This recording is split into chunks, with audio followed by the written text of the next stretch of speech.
A talk about real time, and probably the first thing some of you would notice, it's written Erwin Erkinger.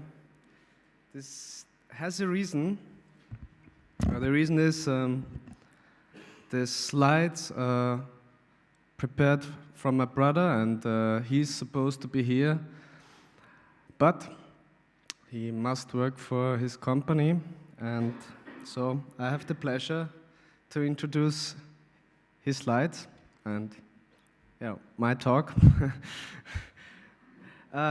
Accidentally, I know also a lot of real time, so it shouldn't be the problem here. Okay, let's start with the obvious first question.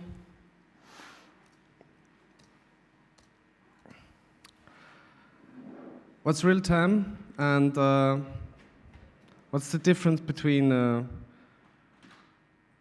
concurrent and real-time programs? In the beginning of the software development, there were sequential programs, like everybody remembers these big, huge mainframes. They were just able to make one thing after each other. And so the execution is predetermined,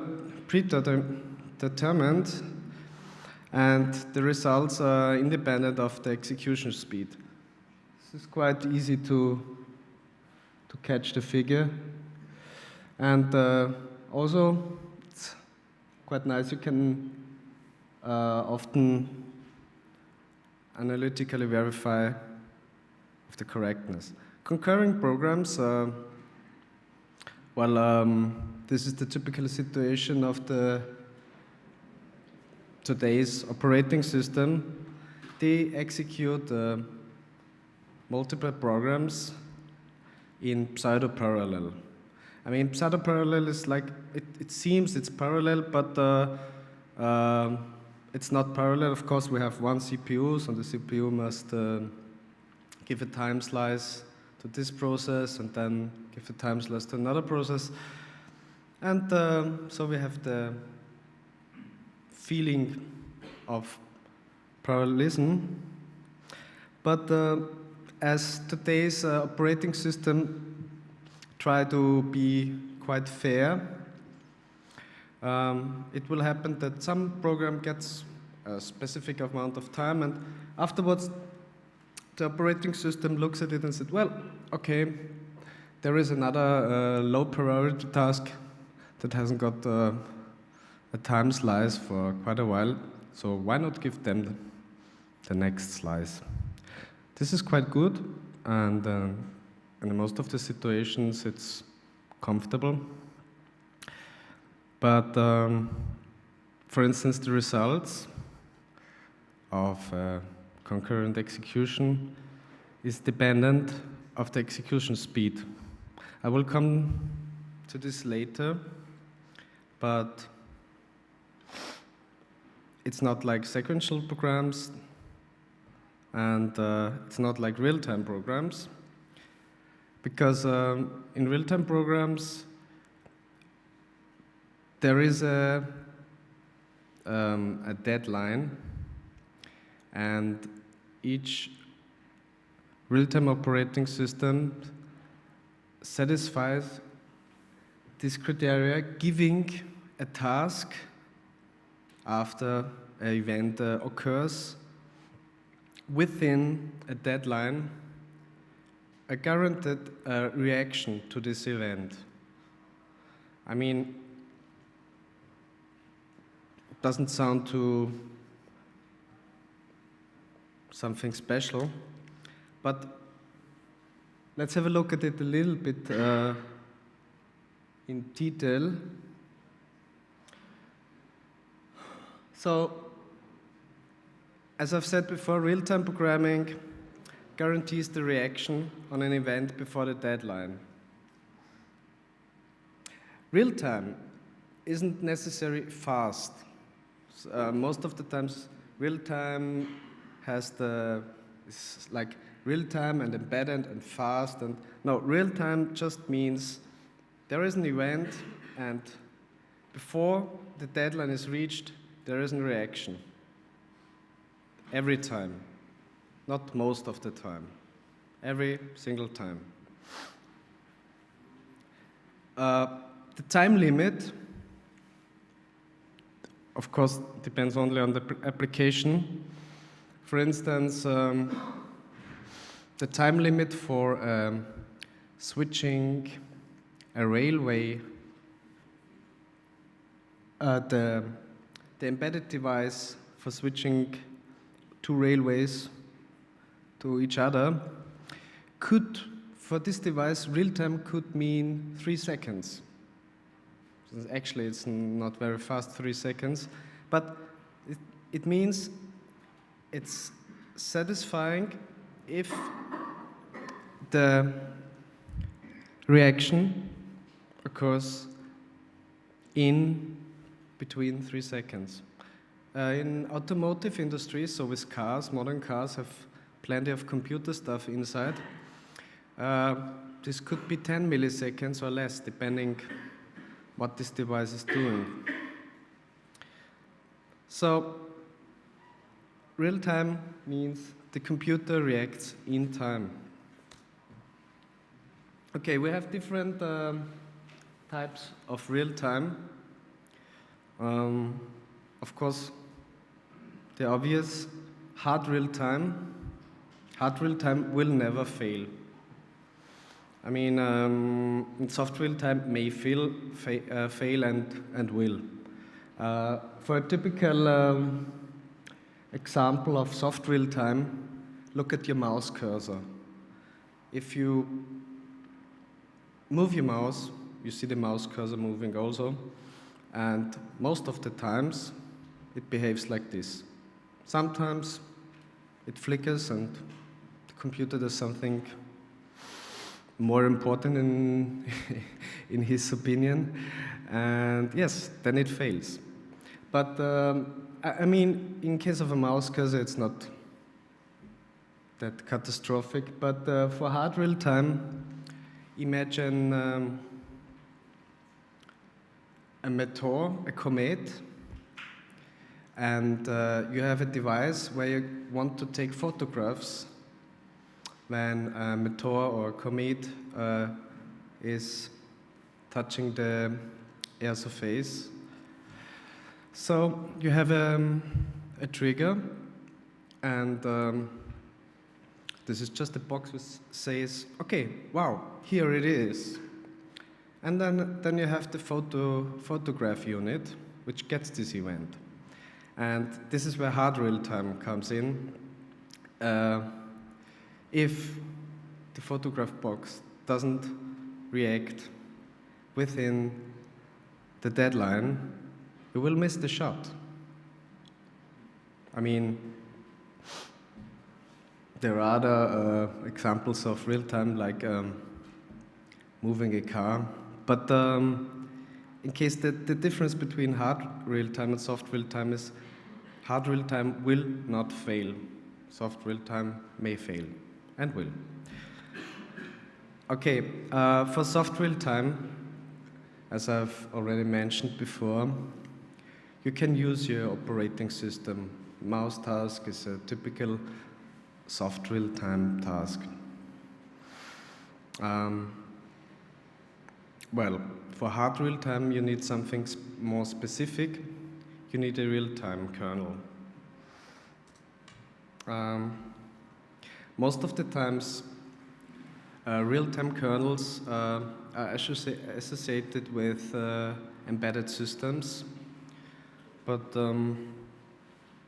embedded isn't real-time, but most of the times embedded devices. For instance, your DVD player at home has a real-time operating system. Probably your digital television receiver, if you have one at home, it's a real-time system. And so embedded is a special purpose computer system which is completely encapsulated by the device it controls. Nothing really beside this is special on an embedded system. It's just fit into the special purpose. It doesn't mean that it's fast, or it's just as fast as it has to be. So real time, that's the good news, can be achieved on every computer system with the appropriate means, like what is your deadline, and so let's see how we can achieve this deadline. Okay, to begin, to become a little bit more detailed, as a forecast, we will have a look at the Linux RTE kernel extension. That is a Linux real-time kernel on top of Linux, of course. And so the problem is that Linux is a typical concurrent system. You have no deadline guarantees. You have especially people who use the Linux for audio performances would notice you have strong variant of execution time. This is especially if you do something with audio quite bad. And so how do we real timing of Linux? Okay.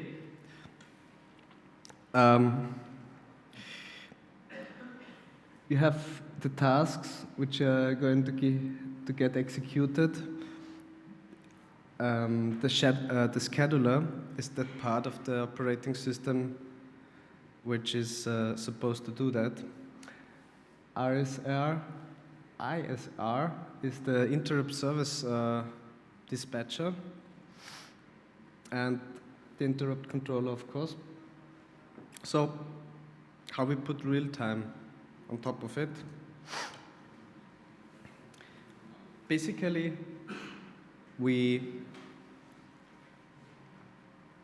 take the interrupts, the events, which get fed from hardware, and replace our interrupt scheduler with our real-time scheduler. There we have our real-time task, which are completely independent from the normal tasks. And of course, Linux is running as one low-priority task in the real-time system. Okay, how can we do this? To know how we can implement a real-time program or hack our digital television receiver, we must know some few things about what is a task. I mean, a task in this context. A task is an independent thread of execution. It may contain functions or uses functions, but a task is not a function. It may be synchronized, and of course it will most of the times communicate with other tasks. And in case of real time, it may be non-preemptible, preemptible, or time-sliced. It may be non-preemptible means nobody, also the operating system, is allowed to interrupt this task until it's finished, or it gives away the time slice by itself.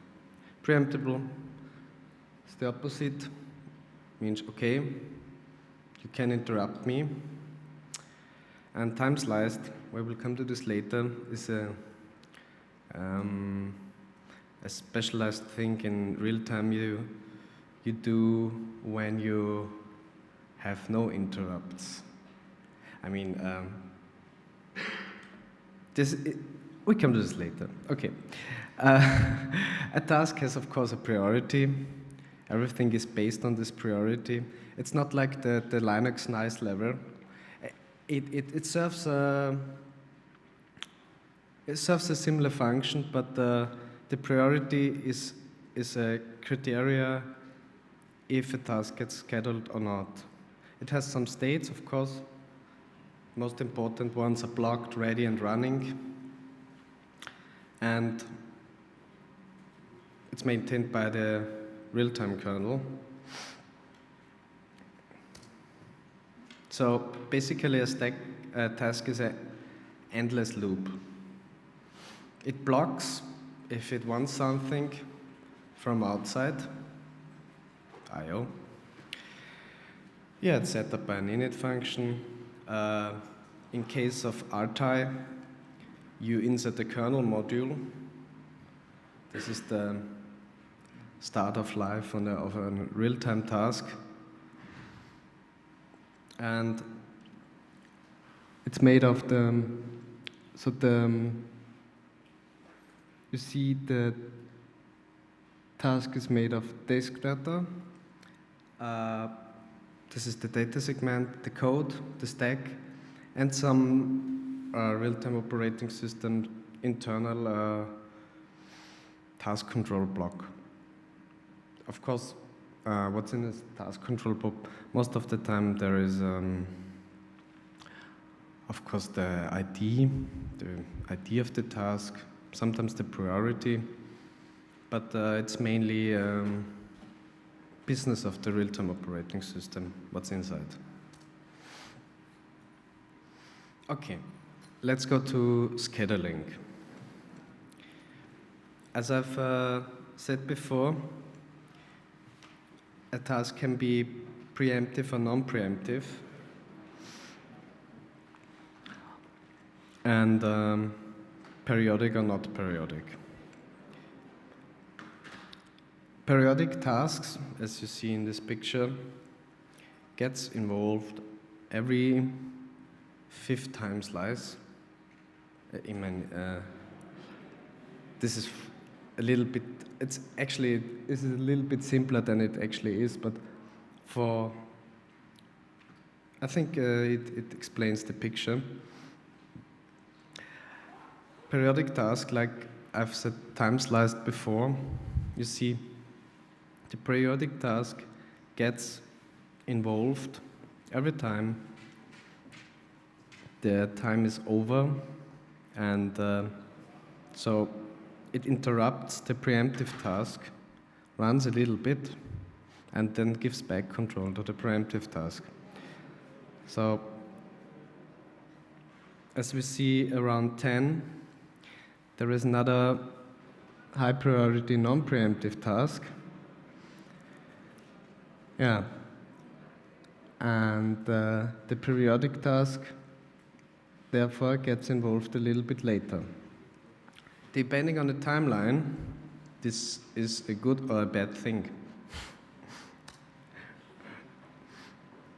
So the interrupt service routine is one of the core concepts, one of the important concepts of a real-time system, because basically it's the function where you get control out of order, which means an interrupt occurs,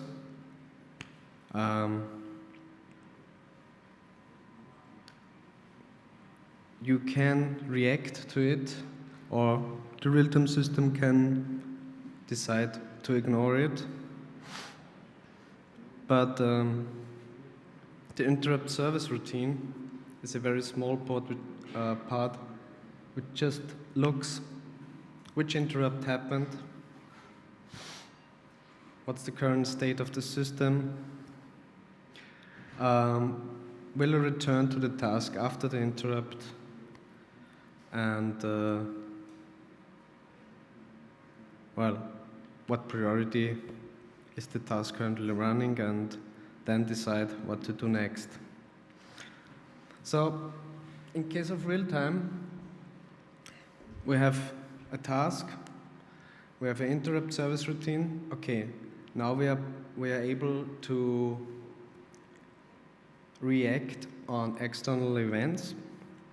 We have the possibility to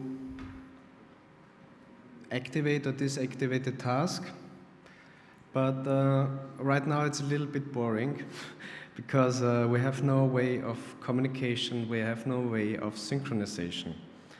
So this is where the message queues comes in, and message queues are for inter-task communication.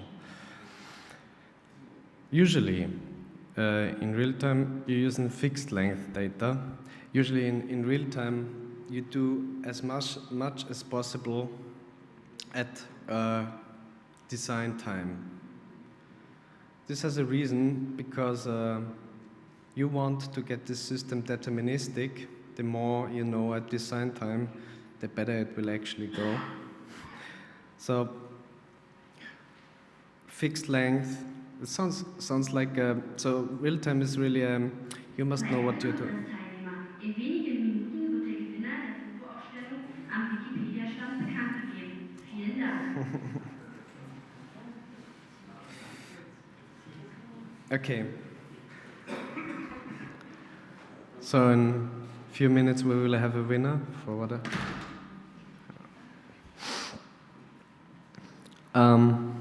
Okay, so the message queues. In Artile Linux, we have every flavor of message queues you want. We have mailboxes, we have queues and pipes.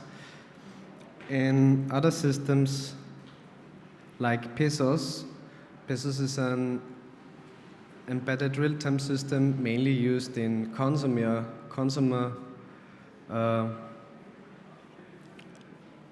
environments like DVD players. Probably you have one at your home. But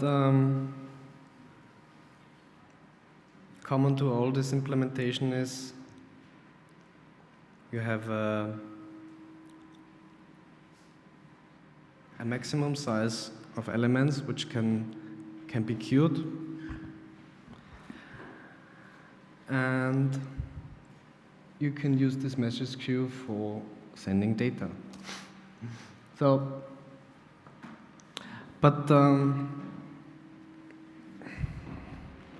so I'm wanting to sending data to the screen. Well, in this example, you see two tasks. One simple, something nice to display to the user, but the results aren't that nice because they each get a little time slice, and well, that won't work. So we need more than message queues, we need semaphores. Semaphores is a principle, it's like a token. In the history, on railway tracks, there were, on parts of the railway tracks, there were only one railway. So how to, and telegraphic communications wasn't that good at this time. So they had the problem how to not to crash two trains into each other on this single line. And of course this was easy. They used the token. At the last station, before it went to one line, there was a stop, and either the officer had the token there, and the token was given to the train operator, and with the token, the train operator crossed this part of the railway, or he has to wait until the token arrives. So you are passing tokens. As soon as you have the token, you are allowed to use one device or whatever you want to use. So here is our token, and task 1 and task 2 in this example both want to get the token. Well, task 1 is in this case faster. Task 2 gets a message, well, your token is not available, and it blocks. So task 1 prints hello world. Task 1 gives this token back and unblocks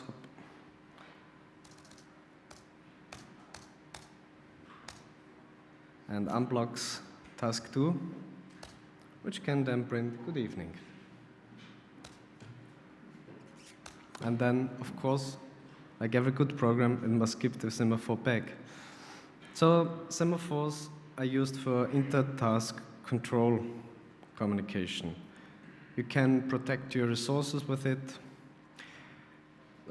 Depending on the implementation, there are counted semaphores. There are some, I think I can imagine some examples where counted semaphores are useful. Most of the times you don't need it.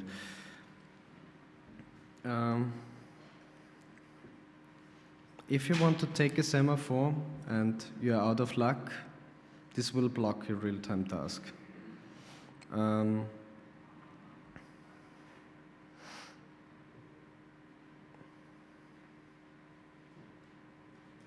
Of course, you have to give it back. Sometimes in case of inter-task control communication, you are speaking of mutexes. Basically, it's a semaphore. It's just it's slightly different, but in this case, it's the same. So,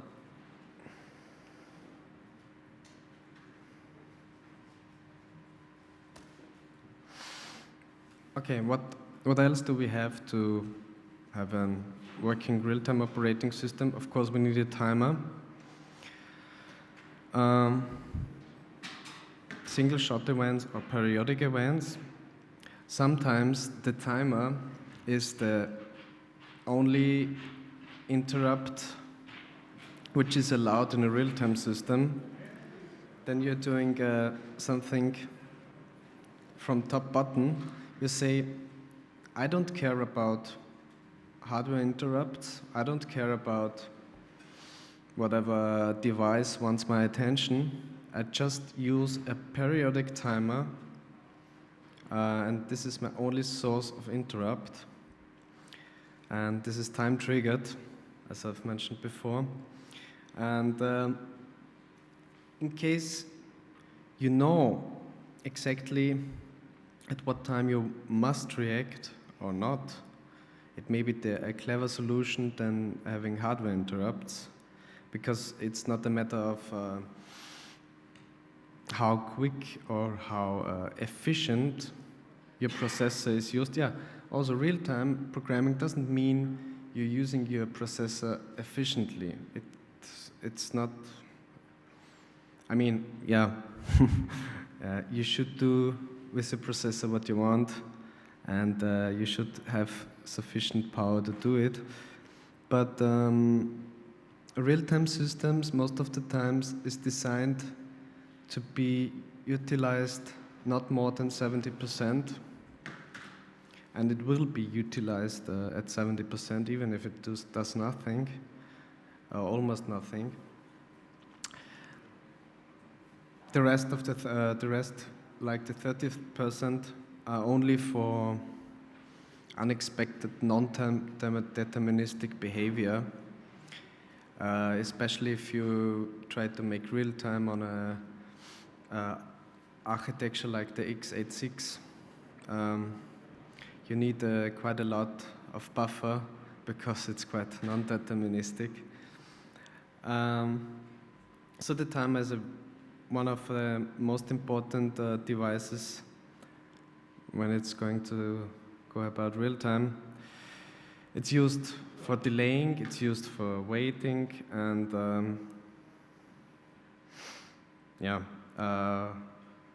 if you wait for something, it blocks, of course. And Yeah, another thing that will make real-time programming a little bit more comfortable. You have a user kernel space communication, because RTI, the tasks, as I've mentioned before, are placed in kernel mode. That's good on one hand, and you have a libc, a specialized libc, that life is a little bit easier there. But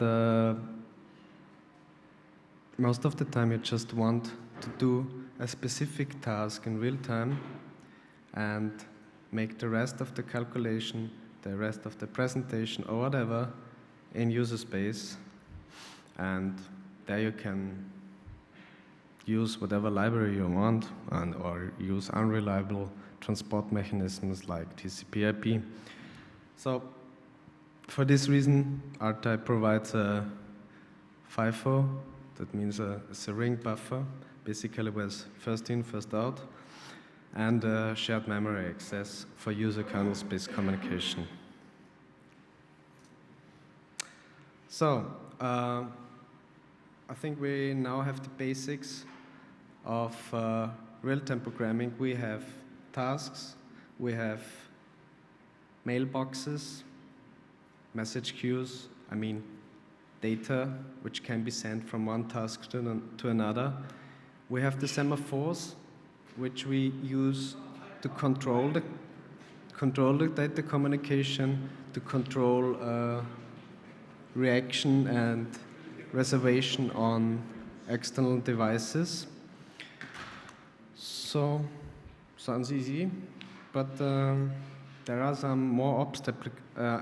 We have enough of the API to do something useful, but there are obstacles. And one of the typical obstacles you will have to face is priority inversion.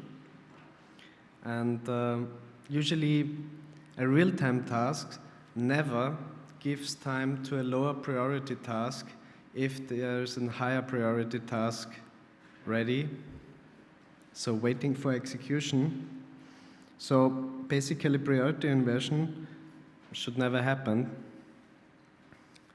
But if in this example you see there is a resource and task 2 takes this resource. Then there is some periodic event of another real-time task. And task 1, which has a higher priority, is executed at around 6.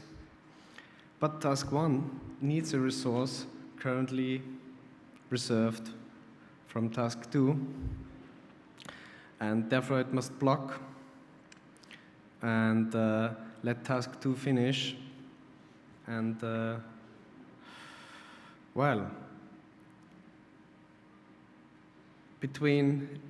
you see that the area of priority inversion, there are lower priority tasks being executed of the real-time kernel because the higher priority task cannot get this resource.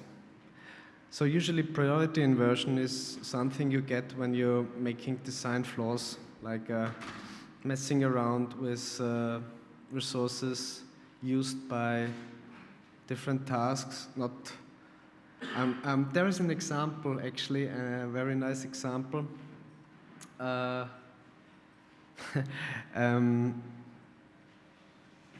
tank had some kind of priority that the real-time control software of the tank had some typical example of priority inversion. And the screen, there was some debug output, and the first of the, how you call these things on a tank where it's moving, I mean the chain, yeah. The chain is connected to two engines, front and rear. And the two engines, of course, must run synchronized. And in case of the tank, the chain broke because the engines were running out of sync, because one of the engine was starting, then the other engine, of course, should start before the deadline is reached. And the first engine was writing something to the screen. And exactly at this time, there was a periodic event where at the screen there's written the time of the day and some temperature stuff. And actually the screen functions were very bad written. So the screen task was actually crashing and didn't give back one semaphore. I mean, waiting. The task which was responsible for displaying the time and the current temperature did crash.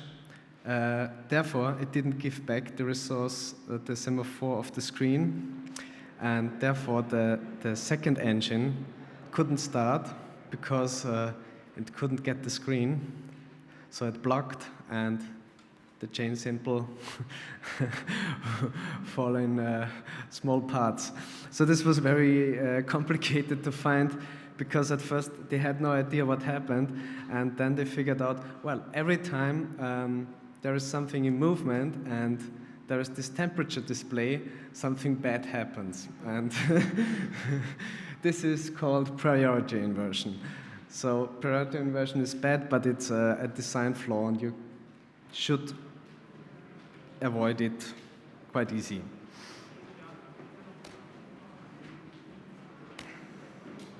So another pitfall before I finish is a typical deadlock. You know the philosopher's problem?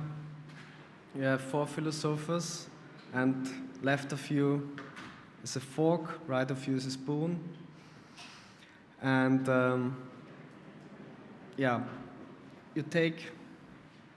you look, if it's something left to you, you take it. And then you look, if it's something right to you, you take it. If not, you wait until it's there. If all 4 philosophers make this, well, they won't eat anything. So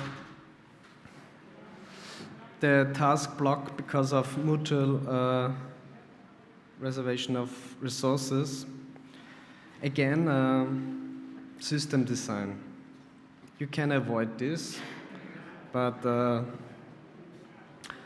for instance, in this case, you must have a look, how can we solve this with one semaphore? You have 2 semaphores here for each philosopher.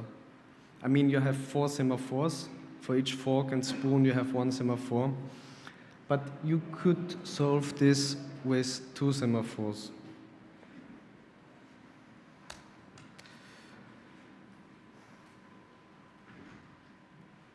Yeah, and here's the explanation why time trigger systems sometimes make sense, because in high load situations there is something called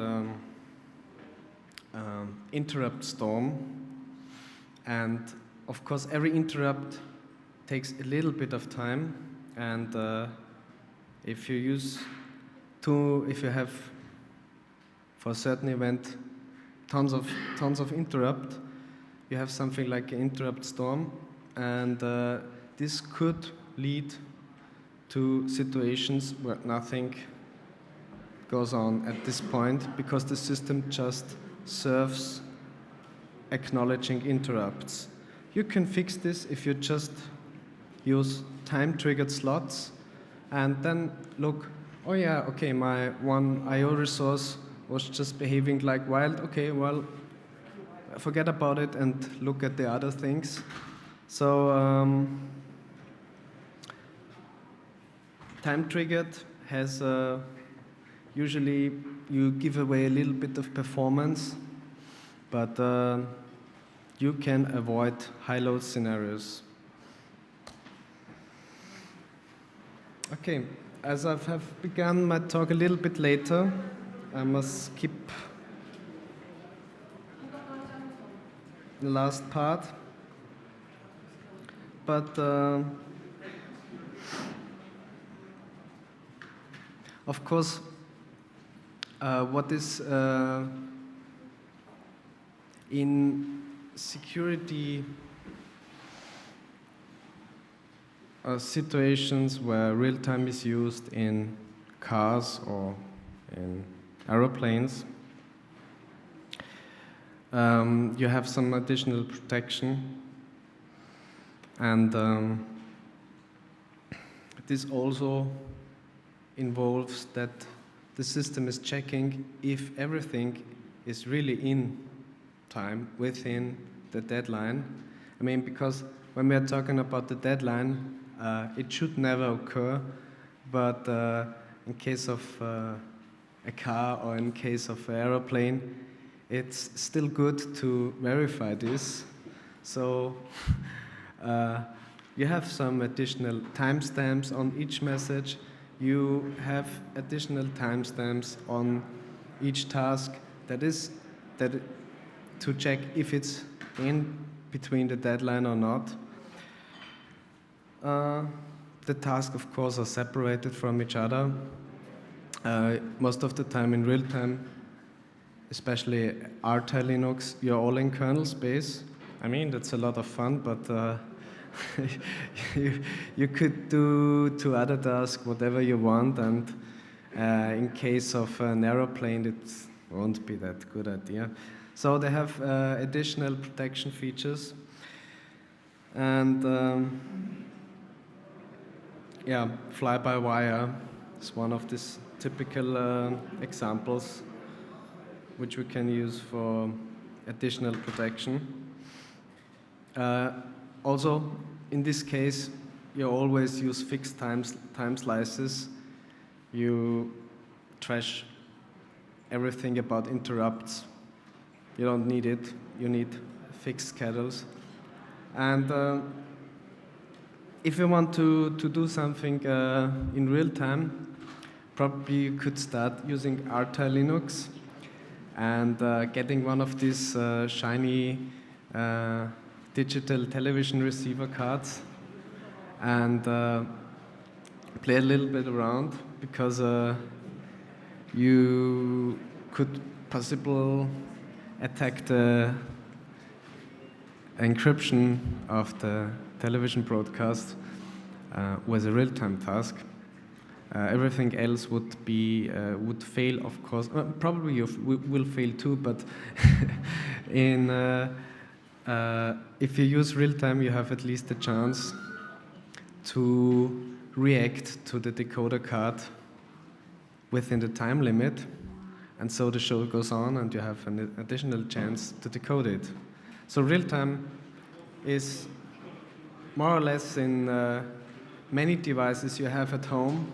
Real-time is very common in your electronic devices all over, and it's not that hard to use.